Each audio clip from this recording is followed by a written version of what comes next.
ನರಸಿಂಹ, ನಾನೇ ಪುಂಡ ಪುರುಷನೆಂದು ಗರ್ಜಿಂದ ಮಾತನಾಡಿ ಓದಿಯಲ್ಲ ಮಗನೇ.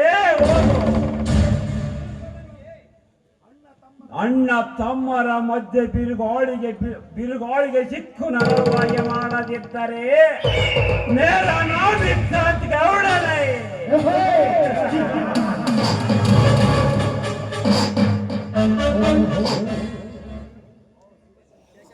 ಆ ಶಿವಶಂಕರ ಇತ್ತ ಕಡೆ ಬರುತ್ತಿದ್ದಾನೆ. ಬರಲಿ ಬರಲಿ, ನನ್ನ ಮೋಸದ ಕುತಂತ್ರಕ್ಕೆ ಇವನ ಕುಟುಂಬ ಸರ್ವನಾಶ ಆಗಲೇಬೇಕು.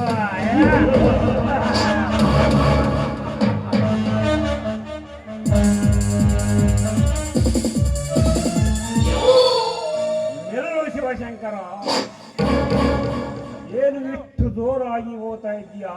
ಏನು ಸಮಾಚಾರ?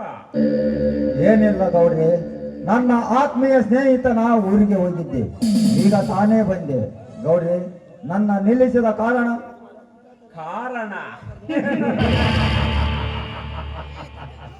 ಕಾರಣವಿದೆ. ಕಾರಣವಿಲ್ಲದೆ ಈ ಗೌಡ ಯಾರು ತಂಟಿಗೆ ಹೋಗುವನಲ್ಲ.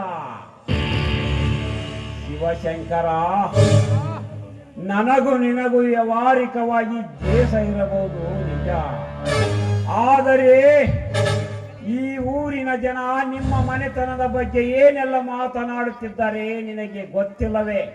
ಗೌಡ್ರೆ, ಅದು ಯಾವ ವಿಷಯ ನನಗೆ ಒಂದು ಗೊತ್ತಾಗುತ್ತಿಲ್ಲ. ನಿಮಗೇನಾದರೂ ಗೊತ್ತಿದ್ದರೆ ಹೇಳಿ ಗೌಡ್ರಿ. ಶಿವಶಂಕರ,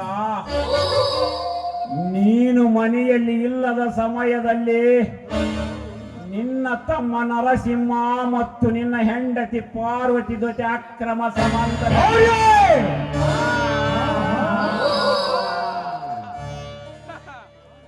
ಇದನ್ನು ನಾನು ಹೇಳ್ತಾ ಇಲ್ಲ, ಈ ಊರಿನ ಜನರು ಮಾತನಾಡುತ್ತಿದ್ದಾರೆ. ಅದಕ್ಕೆ ಈ ವಿಷಯ ನಿನಗೆ ತಿಳಿಸಿದೆ.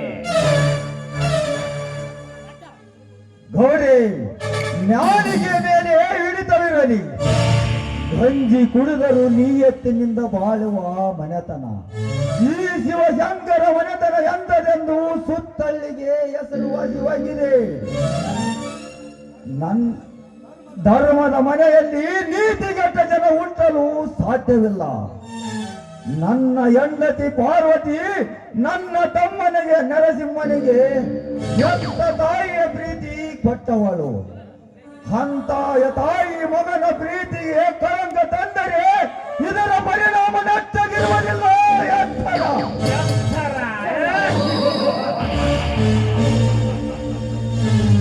ಶಿವಶಂಕರ, ನನಗೆ ಎಚ್ಚರ ಏರಿದರೂ ಚಿಂತೆ ಇಲ್ಲ. ಎಚ್ಚರ ವಹಿಸಬೇಕಾದವನು ನೀನು, ನಾನಲ್ಲ. ನೋಡು ಶಿವಶಂಕರ, ನನಗೆ ತಿಳಿದಷ್ಟು ನಾನು ಹೇಳಿದ್ದೇನೆ. ನನ್ನ ಮೇಲೆ ನಂಬಿಕೆ ಇಲ್ಲದಿದ್ದರೆ ನಾನು ಏನು ಮಾಡಕ್ಕಾಗುವುದಿಲ್ಲ. ನೀನು ಈ ಊರಿನ ಮರ್ಯಾದೆ ಉಳಿಸಬೇಕಾದವನು ನೀನು. ನಿನ್ನ ಮನೆತನದ ಮರ್ಯಾದೆ ಹೋಗುತ್ತಿದೆ ಎಂದು ಈ ವಿಷಯ ನಿನಗೆ ತಿಳಿಸಿದೆ.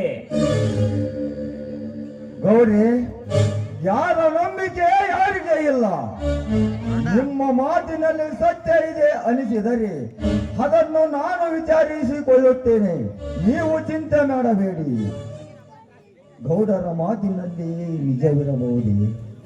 ಇರಲಿ, ಮನೆಯಲ್ಲಿ ಬಡತನ ಇದೆ ಎಂದು ನಾನು ಹೊಲದಲ್ಲಿ ಕೆಲಸ ಮಾಡುತ್ತಿರುವಾಗ ಇವರಿಬ್ಬರ ಪ್ರೇಮ ಸಲ್ಲಾಪ ಇದ್ದರೂ ಇರಬಹುದು.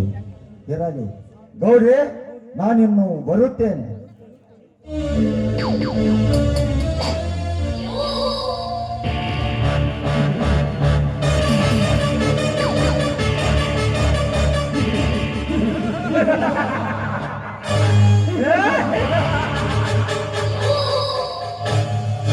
ಹೋಗು ಶಿವಶಂಕರ, ಹೋಗು.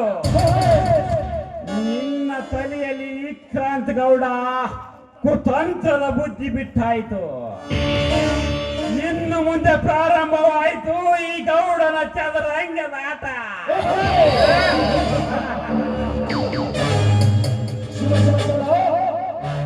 ಗಂಡ ಹೆಂಡತಿಯನ್ನು ಹಗಲಿಸಿ ನಿನ್ನ ಹೆಂಡತಿಯನ್ನು ನನ್ನ ಮಂಚದ ಮೇಲೆ ಹೊತ್ತುಕೊಂಡು ಹೋಗದಿದ್ದರೆ ನನ್ನ ಹೆಸರು ವಿಕ್ರಾಂತ್ ಗೌಡನೇ ಅಲ್ಲ.